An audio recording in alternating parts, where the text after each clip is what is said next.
Hi everyone, and Welcome. welcome to Wed Vibes live session. And again, I'm so happy that on Monday you found time to join us, and so happy to see familiar faces. And if you're joining for the first time, a very warm welcome. And you know, guys, that at Wed Vibes, our mission is to discover and showcase amazing talents all over the world. And also, we foster this beautiful community of wedding professionals where we can have an honest and transparent conversations about back end of your business. And we also empower you with all kinds of PR and marketing tools to help you to convert your talent into success or money. And today's session is part of this mission, and we're excited to have with us one of the most influential personal brands in the wedding industry today, an incredible planner and the founder of Mae&Co, Manda. Manda, very welcome. It is one of the most anticipated sessions. And today we'll talk with you about the challenges, decisions, and strategies and behind building your brand. And we decided to structure this session in a Q&A format, and we will address the most relevant questions that we hear from our members and our marketing mentees. And also, before we start, guys, who is joining not for the first time as a tradition, but to everybody else also, please introduce yourself because we always brag that we unite professionals all over the world. Please impress Manda. Tell us your profession, Where are your you name, from? and where are you from, right? Where are you joining from? And I always encourage you to put the chat on fire because if you will invest this 1 hour into this session, please make sure that you will get maximum out of it. Meaning that be present, be active, comment, put insights in the chat, and also we will have Q&A in the end. Your Q&A meaning, not me and Daria asking Manda. Please put your questions. You can even put your questions throughout conversation. We will pull them in the end. And yeah, that's also a great chance to network and connect. If you see some people from the same towns or like the location that you always wanted to work, say hi and exchange Instagrams. With that, I will pass over to Daria to give the best introduction to Manda, and then we will start. Best introduction possible. My favorite part. Okay. So guys, I think you know that Manda is actually behind not only one, but two powerful brands, the Mae&Co Creative, of course, and the Mae&Co Monthly.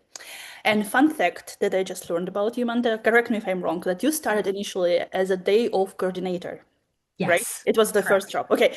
Yes. And I will assume that you quickly realized that you wanted to push the boundaries of the industry and how the weddings can look like. And then we know that you started Mae&Co in 2015, right? So like 11 years ago. Mhm. And from that, she built from ground up it into a successful seven-figure business. And right now, we know her that is a world-traveling event production agency that creates immersive editorial level luxury. We hate word luxury, but for the lack of better word, celebration around the world. But she didn't stop there. We know that right. She also launched Mae&Co Monthly, and where she shares her knowledge with wedding professionals, helping them grow, position themselves in the market, and build stronger creative businesses.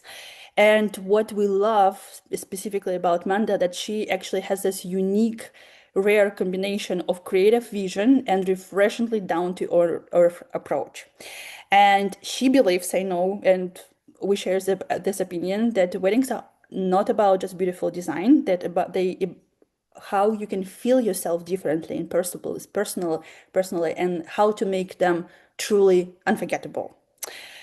Do you have to add anything to this introduction? No, no, I will hold you in my pocket and bring you everywhere that I ever need an introduction I'm to. down for the job. Yeah, Okay. I love that. Thank you so much. Okay, and as Alina mentioned, we decided to dive deep into like Manda's secret sauce, let's say, of her success and ask her random but very interesting questions. And guys, if you also have something to prepare, please. And at the end, we'll have like 10 minutes dedicated there. You can actually chat with Manda Yeah, and yourself. I will probably kick off with this first question. And Yes. Manda, you are known for destination market, and we know Daria and me, we always meet with our members. And one of the most common questions, how to start working in destination, how to be associated with a destination photographer, planner, cake artist. So the question is for the vendors who are not yet a destination market branded, let's say, what is the smartest way to use style shoots and content creation to attract destination or luxury level clients? Okay. Well, First, guys, thank you so much. Thanks for having me. Thanks for the beautiful intro. Thank you, everyone who showed up. Um, I would say this is a great question. Diving right into it, I think here's what I think. Um, I think using content shoots and styled shoots to market for destination weddings can actually be a little bit dangerous if you're not doing it correctly, especially in this day and age, especially with Gen Z and the way that people are digesting social media and content now, even compared to 10 years ago. We really have to be pretty transparent in what we're showing people. And so I think if you're wanting to get into destination work, first off, make sure it's actually what you want. If you're just trying to travel the world, like I promise you, you will have so much more fun just traveling the world. Don't do it for work if you don't have to, unless you absolutely love that. Like be sure that that's what you want to do first and foremost. Hmm. Second, working destination is also so much more than just like flying to a location and just working in a different area. It requires so much more knowledge and a whole different skill set in regards to just traveling in general. So, in my opinion, if it's something that you want, first you have to actually understand how to travel and be good at traveling. And what's crazy is if you understand how to travel, people will actually trust you even more than if you just have photos that look like you travel. So, if Hmm. even if I say to a client, um, no, I've never done a wedding in Mykonos in Greece, Yeah. but I've traveled there 3 times. I'm very familiar with the area. I know how to get there. I understand the culture. I understand the communication struggles, this and this and this. I guarantee they're going to trust me to plan their wedding, even though I've never worked a wedding there. So even if I had photos that looked like it or some, you know what I mean?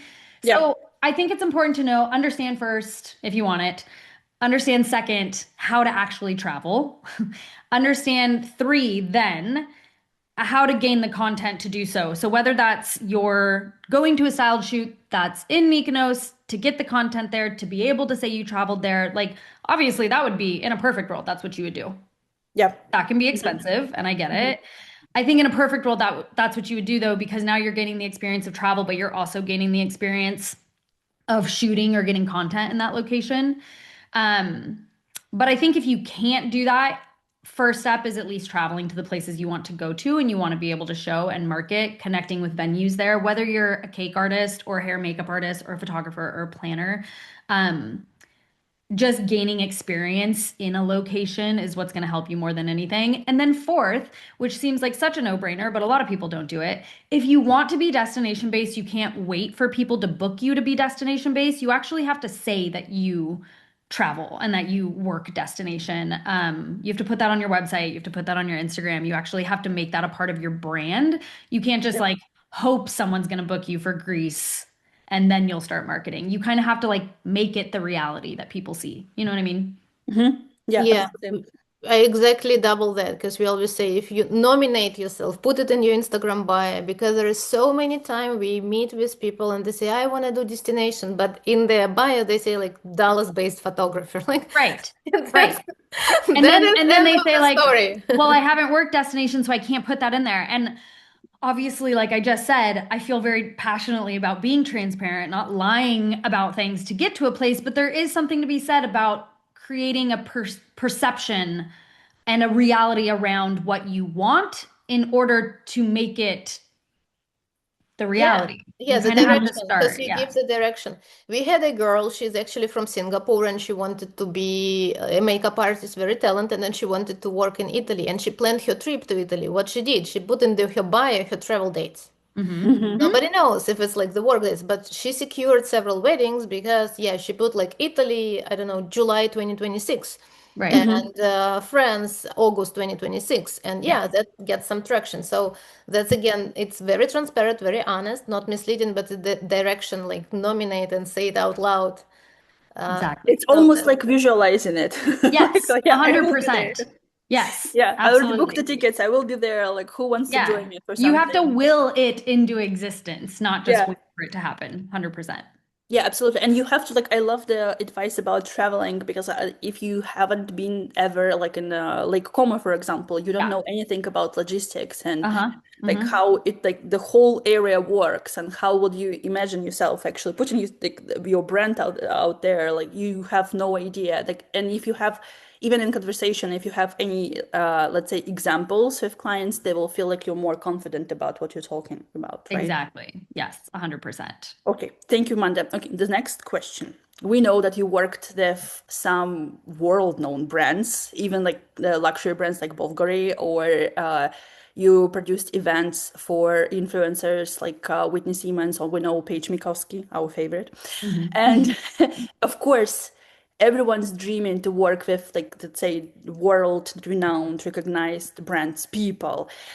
How do you what's your advice for everyone? Like what specifically helped you sell your brand or you personally, like maybe something you used in your pitch or something you used in your portfolio? How they can use this strategy on the next level if they want to actually push themselves and push their boundaries of their business.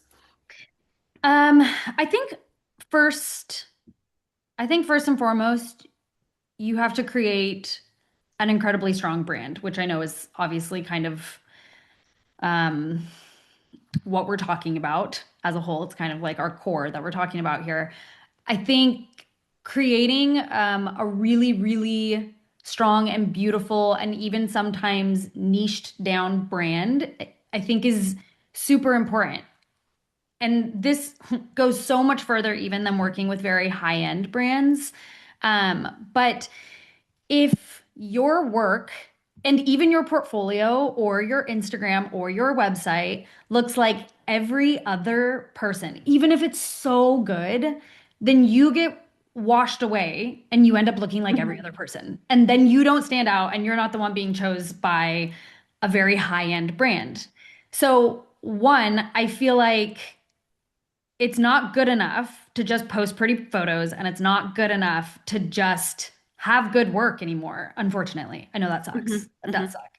Um, you have to figure out, sometimes I think it's figuring out a different way to present it, even. You know what I mean? Like you might have the same exact, you might be a photographer and your work looks just like Norman and Blake, but if your presentation looks just like Norman and Blake and they maybe know Norman and Blake's name better than you, then they're gonna go with Norman and Blake. You know what I mean? So sometimes Mhm. it's also about how it's presented.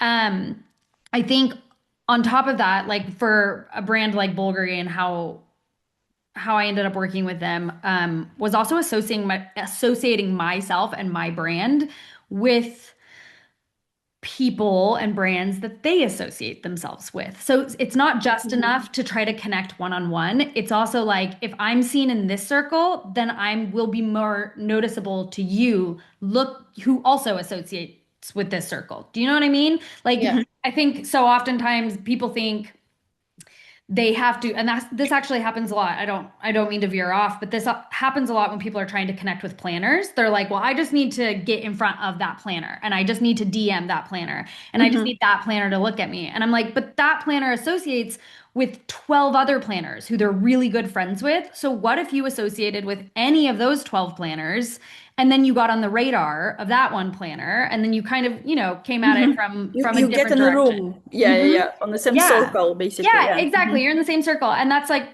for Bulgari, for example, I had gotten myself on the preferred vendors list at Amangiri and created a really good relationship with them. So then when Bulgari went to Amangiri for an event, Mhm. Amangiri said, you have to hire Manda. So it was a different way of getting in front of them. And then the really, really strong brand came into play because they saw my work and saw what I had to offer in the way that I had to offer it and said, oh, great, this person is the person for the job. Mhm.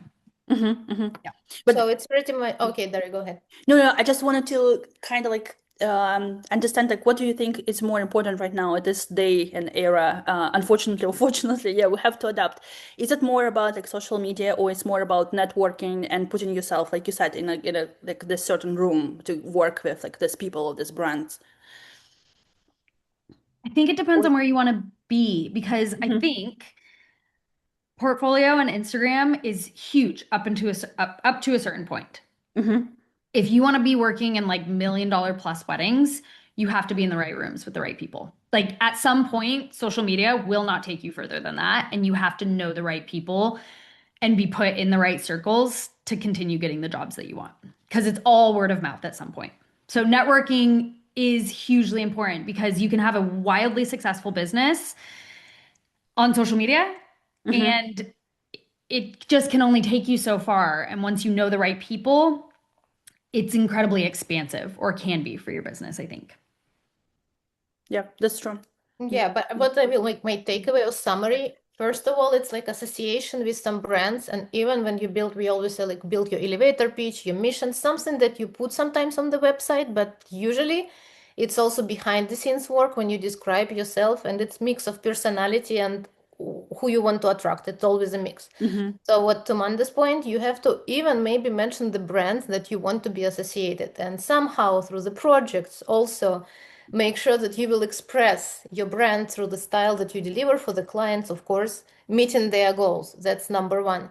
Second, yes, social media to present not only portfolio but yourself as a personal brand. And it's always a mix now of you as a personality and your portfolio. It sucks, but that is the reality.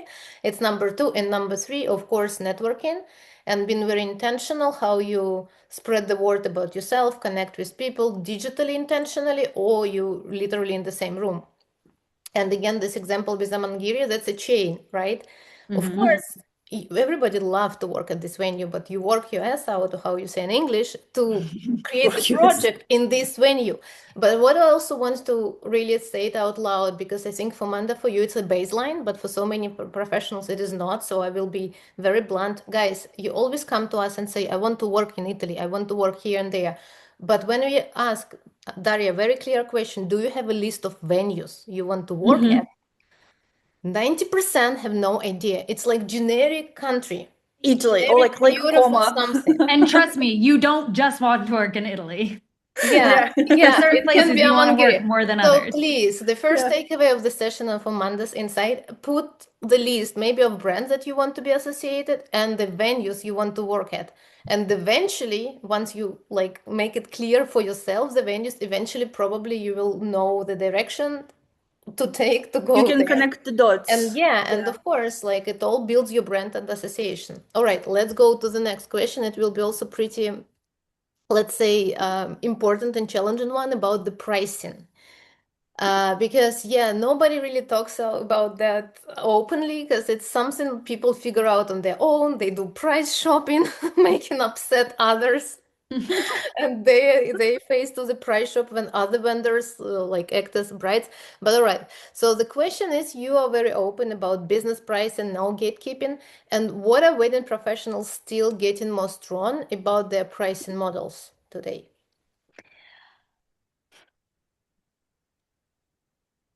I think what I would say most wedding vendors are getting wrong about their pricing currently is probably just overcomplicating it a little bit. And I think most of the time what's happening is we're overthinking it a little bit. And we have to bring it back to what's really valuable to a customer. I think we don't need a lot of tricks, is what I'm saying. I think there's so many coaches out there, especially who will say, like, you have to say it in this way, and you have to address this pain point, and you have to make sure your website is this long form sales page, and whatever it is. And then you have to have a list of 472 items so that it proves your value.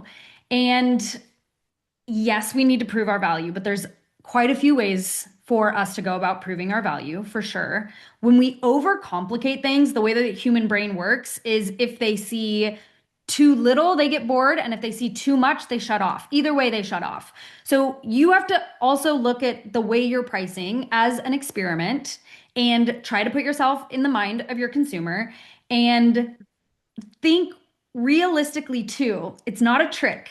Put yourself in the shoes of the person you're trying to sell to.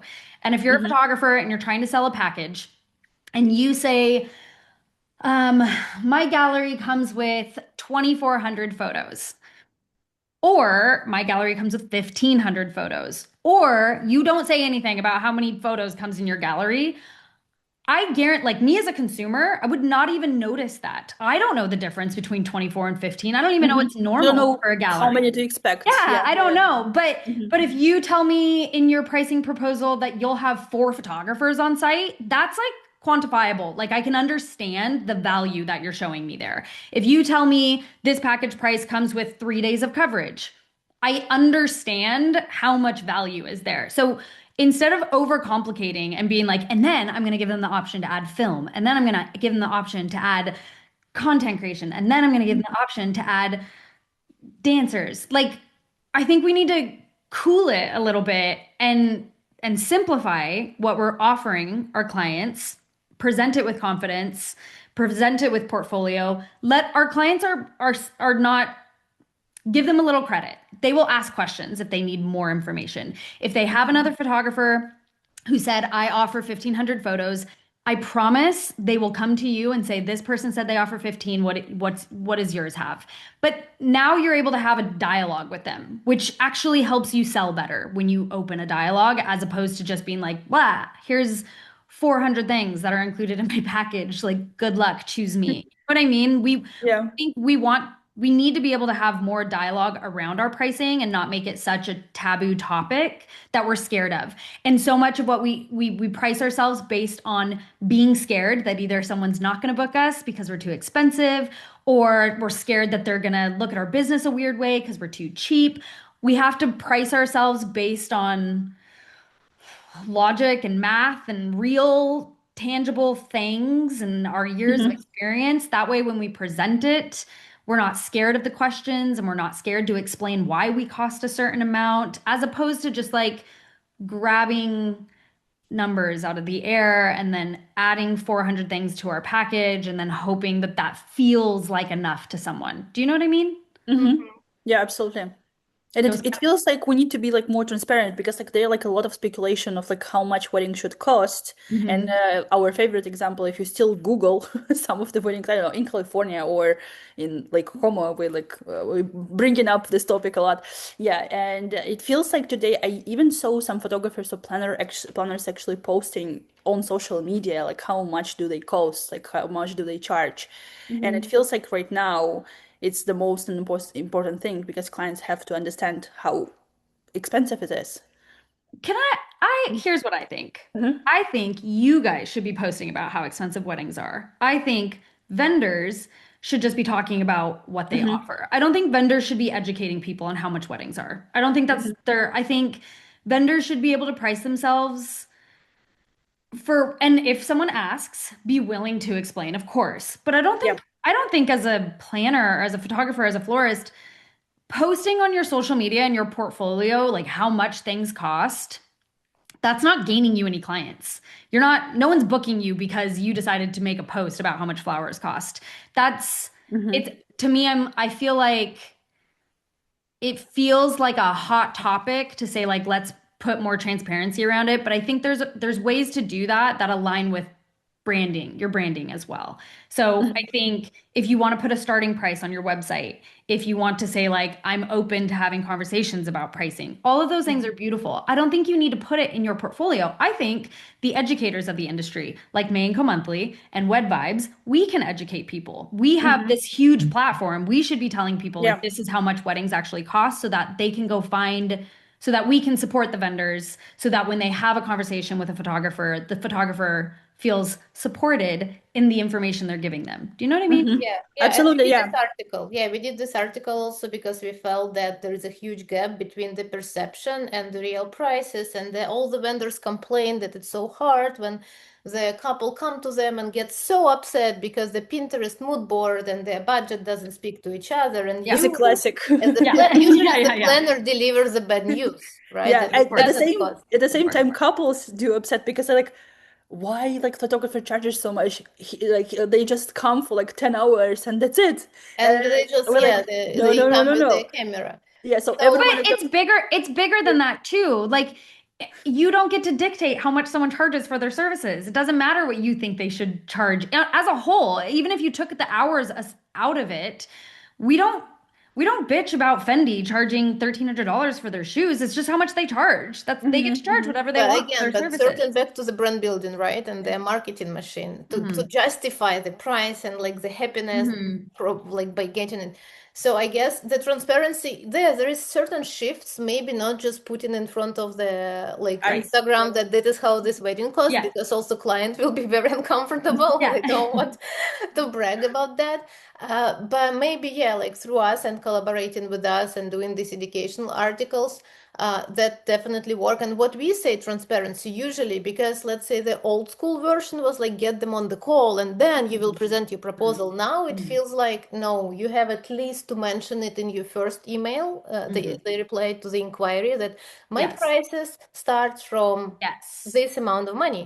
And Yes. I would love to continue conversation because right now it feels like people want to understand if you're a good person to continue conversation, if Hmm. at least the pricing is something that they can afford or cannot. Yes. But Yes. also what I want to summarize, because what I really loved it, because we've seen a lot of like proposals or price lists, and I know exactly it's hard being a wedding photographer to think about how couples think, because you've been doing Hmm. it for years and the couple has no idea Hmm. what is something that's very general to you. And you have like these bullet points describing the package, but it's really hard, but it's very important to revisit it from the with the couple's eyes. Do they get it or they don't understand the package? Like there's Hmm. 8 hours, 10 hours, 12 hours. And sometimes it's even this is hard because How Yeah. many should I need? like Yeah. Yeah. no, it will be the party and the cake Yeah. in the end. Yeah. Like, okay, is it covered or not?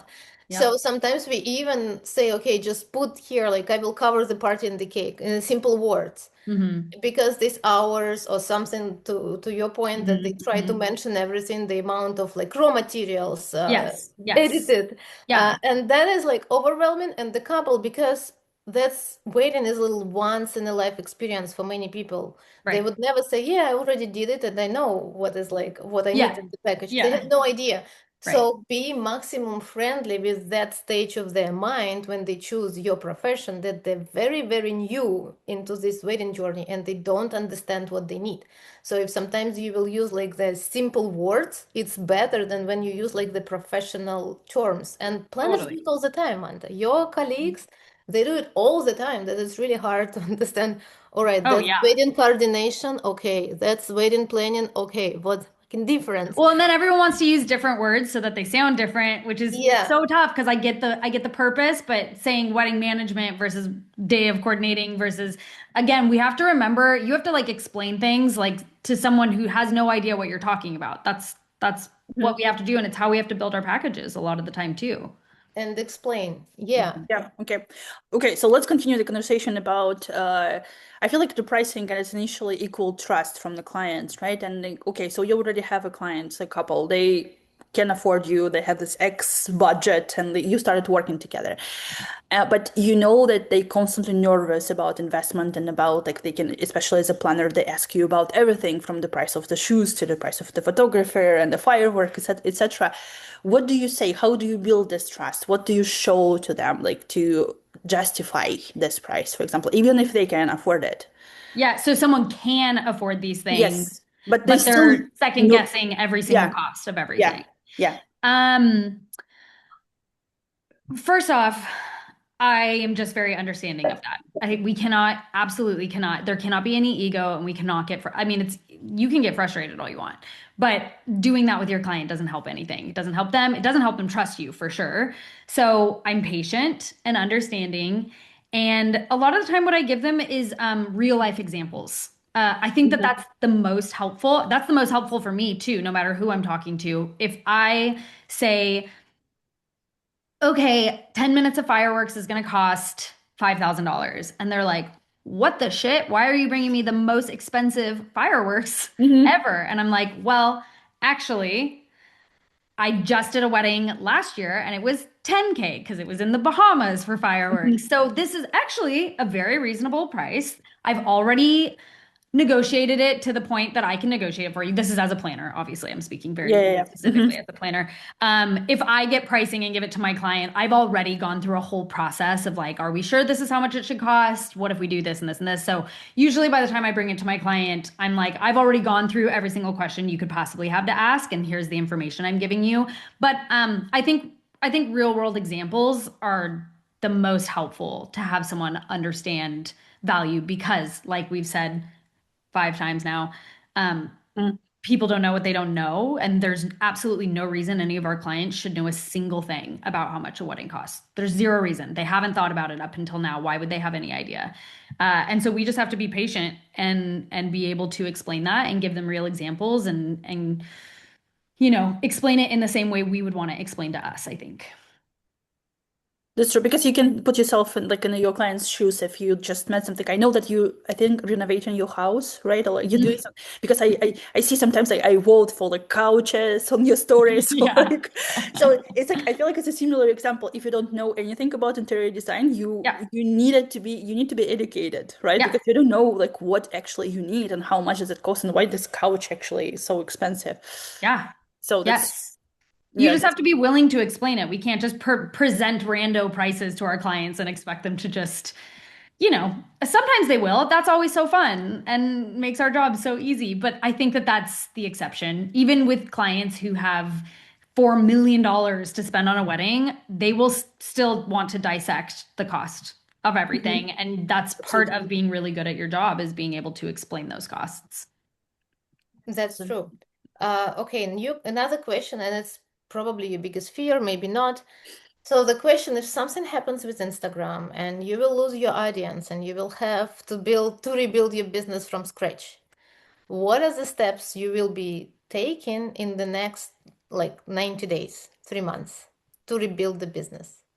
Okay, so like if my Instagram got shut down. Yeah, if you just lose your audience, yes, yes. Okay. And okay, what are we gonna do? Yeah, So it actually something happened happened. to me one time. Like in my personal account, Instagram just shut it down.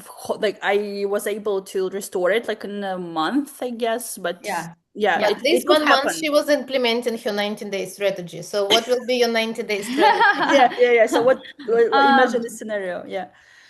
okay, well, first, first I would say I would rebuild my entire business off of social media and make sure that was really strong first. So I would make sure Mhm. I had SEO and I would make sure I had an online presence that did not solely depend on my social media presence because as we know, there's a lot of reasons why any social media can, we have no, there's a lot of reasons why social media can get shut down for a million different reasons. It's not something that we really, and to be fair, I guess internet could also get shut down. And then hopefully you just know the right Mhm. people. I digress. So if Mhm. my if my Instagram account disappeared tomorrow and then I had to start a whole new one. First, what I would do is I would go through all of my content and I would and my memory and I would choose I would make a gallery of 45 photos that Mhm. performed the best on my old feed. 45 ones that performed the best, 45 that represented my brand the best, 45 that served my business the most, that were like the most impactful. Like if anyone saw that photo, it would encapsulate everything that my brand stood for. I would make a list of all of those photos. And I would make sure that I also chose photos that used the vendors that I also wanted to be associated with. So those would kind of be my stipulations, I suppose, in the photos that I chose. And then I would make sure that I was posting every single day and I would make sure I was collaborating with as many vendors as possible.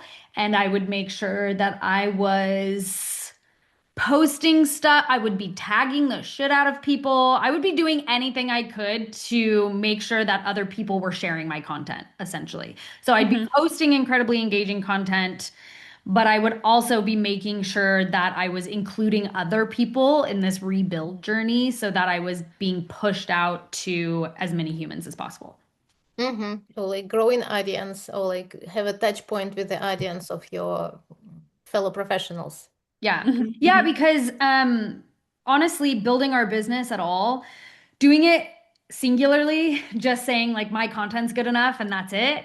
Uh, I mean, how many people are you competing against? That's a big chance you're taking to try and get in front of who you want to get in front of. I Hmm. think every single thing we post on social media, whether your Instagram has been destroyed or not, should be connecting to a circle. You should be trying to be pushed out to as many people as possible and be seen as many times as possible, which means tagging whatever vendors you're working with, tagging whatever venues you're working at, anything you can do to have your work shared so that you're being seen. Because every time you're shared by one vendor, you're being seen, obviously, by even just say 50 people. Uh, Hmm. and how Instagram works, which I'm sure you guys know, is you get pushed out to their audience as Mm-hmm. well. Even if someone follows me, like if another planner follows me, Instagram will push me to their audience. So Hmm. that's, I think, what people miss about strategy is everyone wants to have these really engaging photos and get all these likes. That's this big, this much of it. You also Hmm. have to make sure that you're being pushed to other people's audiences as well, which is also Mm-hmm. why Yeah. networking is really helpful. To the relevant audience. Yeah. Yeah. Yeah. Hmm. I feel like this is the super useful advice for everyone who listens right now, even if your account is not been deleted, but it's a good But yeah, strategy to act as if stop. you have like the 90-day strategy. So we Yeah. have two more, Manda and everybody here. We have two more questions from me and Daria, and then we will move to your questions. And I see you already Yes. put it in the chat. Please keep Yeah. doing that because in around 5-7 minutes, the floor will be yours. All Yours. right, now Yeah. the question from Daria, right? From you. Yeah. Okay. Let's talk a little bit about maybe like oh, I feel like a lot of professionals, they feel like they are burned out and they underpaid, and which is understandable because we're constantly in sales. We don't have like this salary, monthly salary. We have to sell ourselves, right, every day. But what will you recommend? Maybe one mindset shifts were necessary even for you, for your growth, that you would stop treating like overwork as a badge of honor. Um, well, for my answer to this is not very sexy, but first off, I think I don't look at being overworked and burning out. I don't look at it as a badge of honor, but I do think it's an inevitable part of growing your business that I don't think should be shamed either. I know again, there's like a whole narrative right now of like um, hustle culture is bad and whatnot.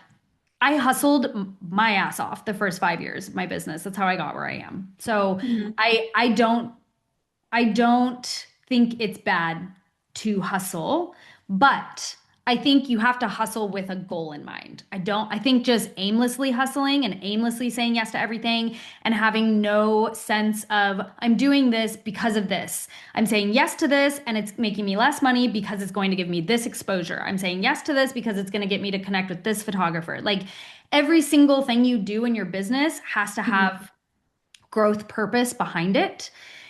And if you don't have that, then that's, in my opinion, that's pointless hustle. So that's what I think is not good, is when Mhm. we're hustling and there's zero direction and zero point to it. That's what sucks. I think for me, I have hit burnout twice in my business, and they were very distinct times because I really like working. So obviously, if I hit burnout, it's gotten bad. Um, Yeah. I think for me though, what grounds me is I really love what I do, and I'm actually in this for the long haul. I don't plan on leaving what I'm doing and the wedding industry anytime soon. So if I'm looking at it from a point of longevity and how to Mhm. create a profitable business, I don't need to get so stuck in like right this second. What I need to do is know that this is solvable. If I'm feeling burnt out, it's solvable. I can fix things, I can restructure, and also knowing worst case scenario, I'm going to be fine if I decide I hate this tomorrow and I want to go work at Starbucks. Like, I'm going to be Mhm. okay. We're all going to be okay. So take a little bit of the pressure off and recalibrate what you need to do to move forward because there's always a solution. Like, do I need to build a bigger team? Do I need Mhm. to rebrand? Do I need to go do 8 content shoots and literally go into credit card debt so that I get the content that I want next year? Everything's solvable. It's are you willing to take the risk to solve your burnout? Do you know what I mean? So Yeah. And I think for me, building my business from a place of like logic as a place of just feelings, um, is what grounds my entire business and helps me work through feeling like I can't go on more because I can look at it and say, I don't deserve to be making this much money. Actually have to. I have to. And if I don't make Mhm. this much money, I might as well go work at Starbucks. So, Mhm. what are the options? What do I want for my life? Do I want to work at Starbucks? No. Then what do I need to do to make sure I'm making enough money that I can continue doing what I'm doing? You know what I mean? Mhm. So I'm like Yep. taking the feeling out of it. It's like it's not an option. I don't get to burn out. I have to decide what I need to do to solve the problem. Yeah, every problem is solvable. I love it. And that you need to have like the goal in mind. It's not like, oh, I have to fill out my season. I have to understand like where I'm going, how like what's the end goal for my prices or like yeah, for the people who I want to work with. I Yes, love it. totally, So totally. intentional hustle.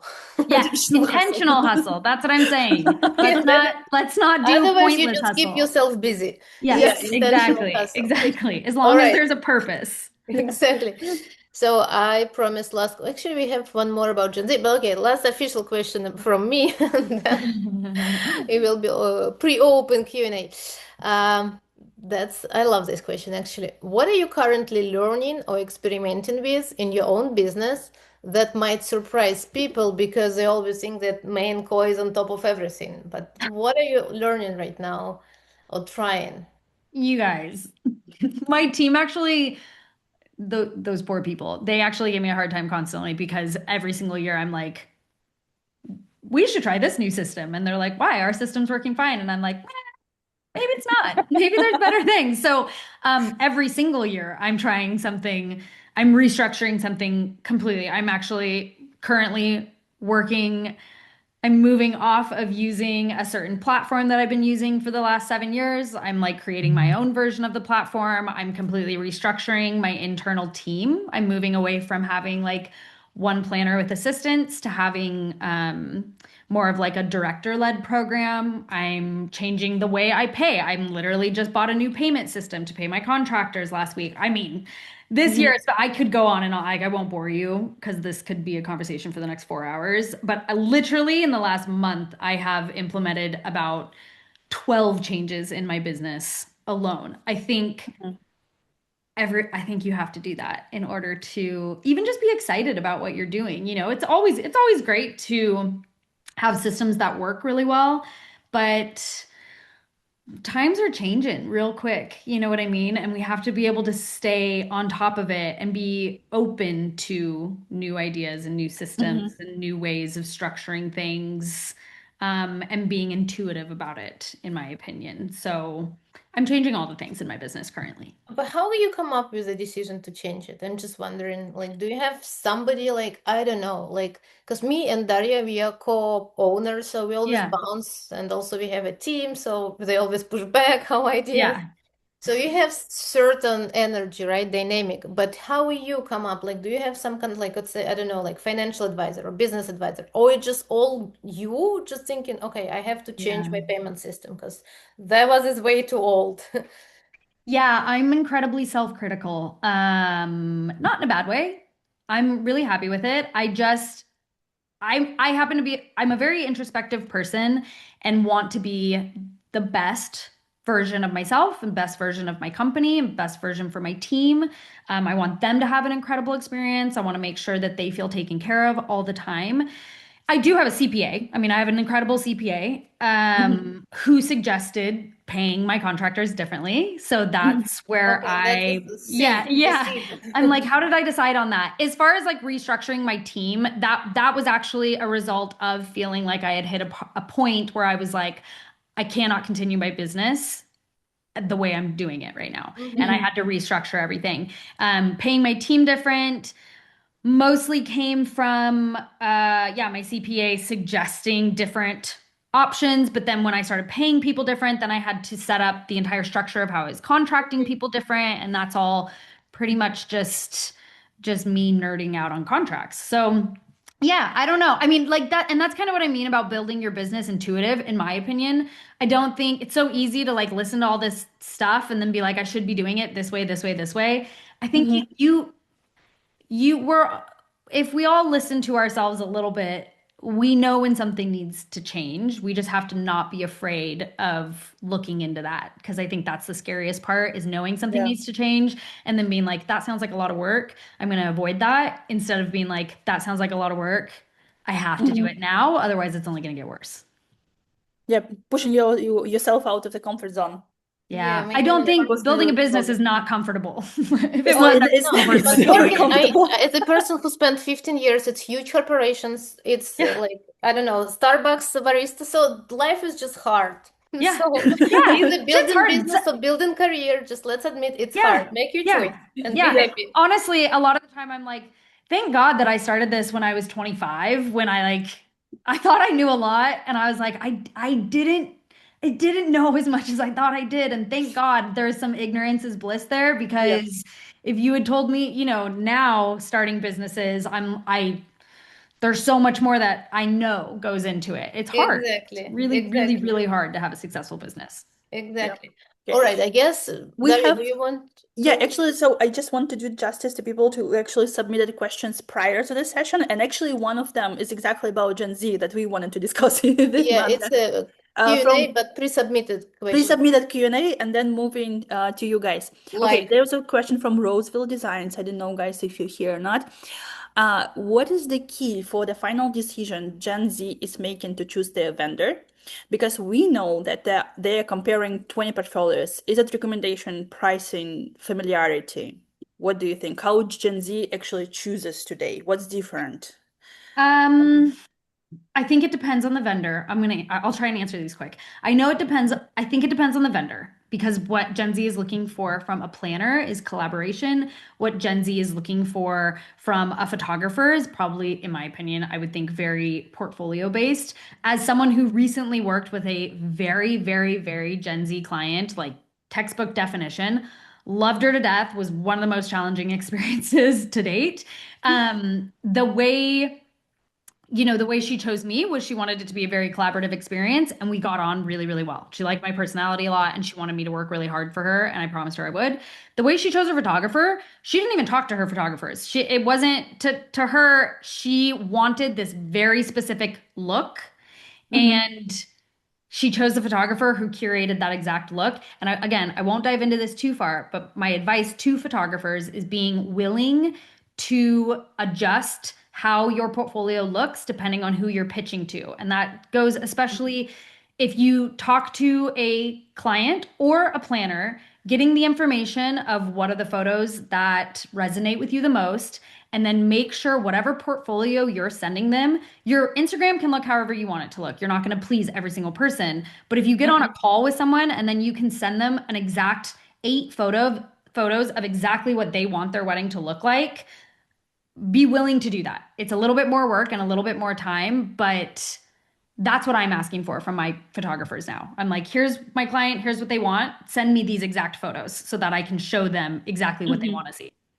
Yeah. Customization for this Mhm. client, so they will Yes. feel like they actually put some effort into it. Yeah. Hmm. Yes, Okay, okay, exactly. thank you. Yes. Let's do one more question from the pre-submitted ones. What are the top three things you do in your business to protect your business margins and commercial boundaries? This is not easy one.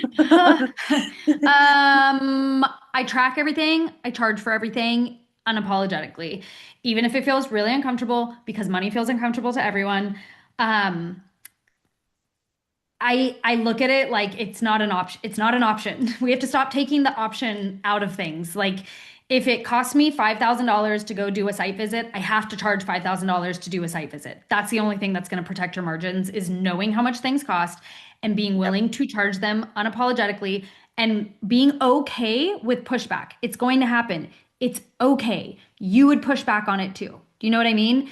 And that's okay. That's just human nature. So if your client says, why did this flight cost $1,200? You can say, because it was the most direct flight and it got me there on time so I could get over jet lag, and that's what I require in order to execute your wedding properly. You just have to be confident in what you're doing. And if you know you're being ethical and you have integrity about the decisions you're making, then make them unapologetically and be okay answering questions about them. Perfect. I see the Like people are make a extending your decision and hearts. deliver the Yeah. decision like they teach on business Yes. training. Just deliver the decision. But Yes. Daria, you wanted to skip the question that we promised to ask. How to, okay, let me read it. The mo It the has most the same anticipated idea. one. Yeah, how? Okay, I mean, sorry, this question comes from Emma, but we know that it's the most maybe frequently asked question. How would a vendor get on your list to start working with you? Mhm. Okay. Okay.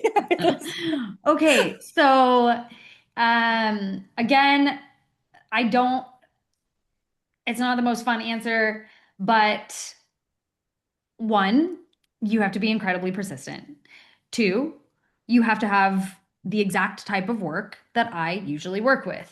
Because for me to take a chance on a new vendor, especially for an established planner. So, first off, actually, let me backtrack. If you're trying to work with a planner, not necessarily me, just a planner, um, find planners who have been in business at the same time as you, are getting, or working with similar vendors to you. Like, be cognizant of who you're reaching out to. It makes Mhm. zero sense if you've been a videographer for 5 years to reach out to a planner who's been doing it for 30 years. I'm not saying there's not a chance they will hire you, but like we don't need to shoot for the moon. It's you're setting yourself up for disappointment for no reason. You can try to aim for planners who are maybe a little bit ahead of where you're at in your career or at the same level, and then know that a planner will be taking a chance by hiring you. And hear me when I say when you are trying to get a planner to hire you, that is no different than trying to get a job at Starbucks. Okay. And I'm just using Starbucks as like a rando Mhm. example. Mhm. But I don't know if this is different in this generation, but when I was 15 and I was trying to get a job, you know what I did? I was persistent as shit. I made sure that I was able to show that person that I was trying to get a job with that I was capable of working for them. And then I would come back and check in on my resume every other week until they gave me a shot and decided to interview me. It's literally no different when you're trying to work with a planner. You need to make sure that the planner is first off within your realm. Second, that you have the portfolio and the brand that they are going to notice you. That's a huge part of it because if your work doesn't look like the people I normally work with, it What's the doesn't point? it doesn't make Yeah. a lot of sense. Yeah, it just doesn't make sense. Mhm. Um, and then from there, staying in front of them, and this is where again intuition comes in because you got to be clever about the way you're doing it. You can't be clingy. You can't be, you know what I mean? We don't want to give desperate. We want to give Mhm. just, I can do the job and I'm really good at it. And like, let's chat. So there's a couple people who have slid into my DMs and done it really well and done it really consistently. One of those people I'm literally working with for the first time this year. So it worked. She's been trying to work with me for 2 years and it worked. I an opportunity arose and I said, great, let's try it out. You've put in the time, you know? Um, Mhm. and one of the other people we talk about in planner circles all the time. So I'm sure he'll get a job at some point because we're all like, do we all know this person? Is he showing up? You're Yeah, noticing this person. exactly. Yeah. Yes. In Mhm. a very like non, aggressive way. So Mhm. unfortunately though, that can take a long time. I think people just have to be willing to put in the time that it takes to get in front of the people they want to get in front of. Yeah, it's a marathon. It's like how you do your social media, right? How many Mhm. like if people noticing you, for sure. If you like implementing like some new strategies and you like blowing up on TikTok and Instagram, people will notice you. Yeah, And for sure, if you just meet someone on networking session and you kind of they loved your personality, of course they will mention you. It's all about like all the different things, for sure. totally. Okay. Totally. All right. Now I will read out loud the questions from the chat. And there is a first question from Megan. Would you recommend offering a giveaway of sorts where the client pays for travel in exchange for your service to help get more opportunities internationally?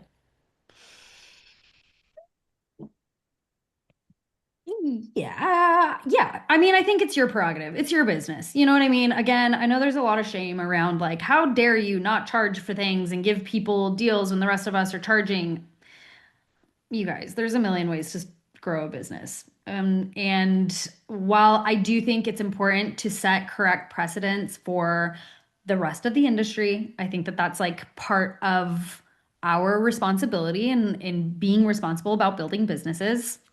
Um, I would be lying if I said the first 5 years of business that I didn't create joint packages with a photographer and charge insanely low rates in order to get content in another location. I don't think that that's a crazy thing to do. What I do think is important is making it very clear, even if that means when you send an invoice, go ahead and put what it should cost and then put what you're discounting it. Or when you're marketing for it on social media, maybe put what it should cost and put what you're willing to discount it to do something so that and this is totally, you get to do whatever you want with your business. So again, Mhm. it's just a suggestion on my part in order for us to all support the industry and try to maintain some kind of level of standards is is maybe putting it out there how much it should cost and then how much it's going to cost instead of just being like we're waiving travel fees because that can be, a little arbitrary. So that I guess that's all I would say. I don't think that's a bad idea though. Yeah, you get to experiment if you want to get what you do. Yeah, what you decide. Yeah. Okay, the next question is from Niela. I'm sorry if I'm butchering your name. Okay, we have a first international wedding in Cape Town this September. Is there something that you learned from destination weddings that you wish you knew sooner or were more prepared for? We have had an international event there before, but not a wedding. I do feel like we have our bases covers, but it is our first one and would love to be as prepared as possible. I think get local staffing if you aren't already. Hire a team that's familiar with the area and works in the area and works with the vendors. It'll make the vendors take your team more seriously. And you'll just have better work in general if you hire local staff. And then also use a customs broker if you can. So use a legitimate company. If you're trying to ship anything over, use a legitimate company to ship items over for you. Don't try to bring it over yourself in a checked bag. Don't try to Mhm. ship it yourself. It's not worth the risk. It will cost to hire someone, but just hire someone to ship any items you need over there. Those are my two Mhm. biggest things. Yeah, love it. And do you like often work with maybe like some local planners as your like let's say yeah, Yeah. hands on Yeah, deck? Yeah. definitely. Yes, if possible. I mean, obviously every location is different, but like in Mexico, you can hire a staff and then someone to run that staff for you and then they work in tandem with you.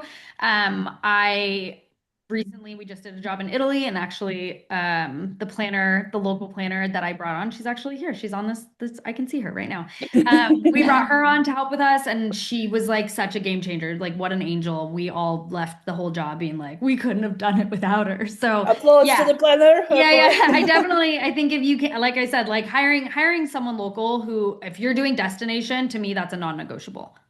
So Perfect. Thank actually, I will extend the question because there is a question from Gionata, that when you do destination wedding, how you look for the local vendors, do you look at all, and how you understand that they're trustworthy, that you can hire them?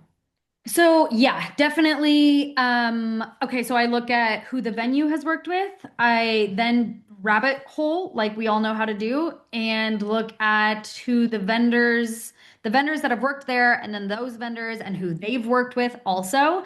And I start just diving very, very deep. And then if I need to, I reach out to those vendors and say, hey, I'm thinking of working with this lighting company, and it looks like you worked with them here and here and here. Can I ask what you think of them? We should all be willing to give recommendations on vendors we like or that we've had issues with. Like that's just that, hopefully is bare minimum that we're willing to do for our industry peers. you. But that's usually what I do. I just go down deep, dark rabbit holes of vendors who have worked with vendors who have worked with vendors who have worked with vendors who have worked with vendors. And then, of course, if I'm working at an established venue, um, working with people that they're familiar with is like a Mhm. no-brainer. That's ideal. Okay, so the venue, let's say they were the first criteria that you will look Mhm. at, and then through the Yes, rabbit hole you can run into Circles of exactly. someone circles else. of circles. Yeah, people Yes, recommending yes. people. But the venue tends to be the most picky. So a lot of the time I look at the venue or I ask the venue who do you love working with? I ask the venue and then I'll also potentially look at planners that have worked at that venue and then look at the Mhm. vendors they work with. Yeah, that makes sense. Absolutely. So please, yeah, make sure that you remember venues you want to work at and know that it's a huge potential. The venue brings you a It lot of is. potential to be It seen. is. Yes. Okay, we have to wrap it up, but we have two Mhm. more questions. I don't know. Let's, Daria, pick one, and if we have time, we will answer two, ask two, but let's try Let's to do one pick one. last one so we Okay. will be mindful. Okay, pick one that you like the most. Use your founder power. I don't see any more There questions. is two questions from Megan. Okay, Okay. sorry. I missed it. Okay, I don't know. Let's leave legal. It's hard. I Let's was think gonna say, about don't ask the legal one. yeah, It's yeah, too, yeah, it's because too you're not like subjective. literally you're not the expert. So I like it actually. And thank you, Megan, for being a sponsor of the great questions today. So what do you think is the best way to connect with vendors we want to work with if we are not nearby or network in person? Um, Kind of like I said before, I mean, unfortunately, the best way to do that, honestly, I hate saying this, but the best way to do that is truly DMing someone. Like, I mean, that's the best way to try to connect with someone. All the other things I said before still stand. Like, you have to have the correct portfolio, you have to have a very strong brand so you're noticed by them. But DM, I would choose over email any day. I absolutely hate emails of people that are like, "Hi, I'm a photographer who wants to work with you." I absolutely can't stand it. That might be a personal preference. Maybe some other planners love it. For me, I prefer DM. It feels way more casual, and it's something that if you're just like replying to my stories, that will make me remember you a hell of a lot more than you sending me a pitch deck on email.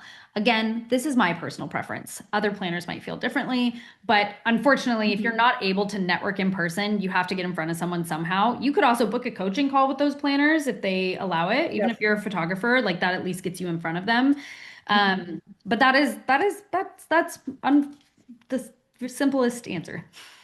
Yeah, I There, agree. We usually always say if you have a good audience, let's say you can do like that, what we media do to interview several planners to do like some educational project. It Mhm. doesn't mean that they say yes, but at least in some other way to attract their attention that, I don't know, you do a series of posts, again, educating people about, I don't know, destination, right? Yeah. Yep. So be creative. Sometimes it can be some kind of collaboration, but again, it should be the same realm, the aesthetic style. But even joint collaboration, meaning editorials, it's also very proven strategy to really build relationship with people you want to build relationship through work and like hitting the common goals. Totally. Totally. yep. All right. Can I So quickly answer this last question yeah, for Whitney? Yes, yeah, go yeah. go go ahead. Yeah. Okay, just really quickly, Whitney, it's this again might be my personal opinion, but include it. Just like actually Dina just said, just include it. And then in your pitch, say, we don't want tip. I mean, oh my goodness, the amount of stress that you take off of just anyone if you say, we don't ask for gratuity, everything's included in your bill. So no one has to worry about tipping you the day of or after. 1000% just add the 20% into your bill in the first place. Mhm. Okay. Thank you so much. Thank you. And I love that Thank someone you. just left a message. Yeah, the main message of today's session is like keep working, put yourself out there. Luck favors the bold. There Yes. it That's is. the best actually summary. Thank you, Yeah. Manda. Again, Thank you you've so been on an much. Of incredible course. journey and you arrived to the point when you're sharing in your own signature way. So love it. And yeah, now you can read the chat. There are so many thank you. Please, guys, again, don't hold yourself. Say Yes, send your thank you to hearts. Manda. Send your Oh, thank And yous. yeah, thank you we guys. Yes. actually will send out the recording if you want to rewatch it. And enjoy your week and have a great, great day. Thank you, Manda. Thank you Thank you, guys. Manda. Thank Thank you, you, Bye. everyone. everyone. Thank Thank you you. so Bye. much. Bye. Bye.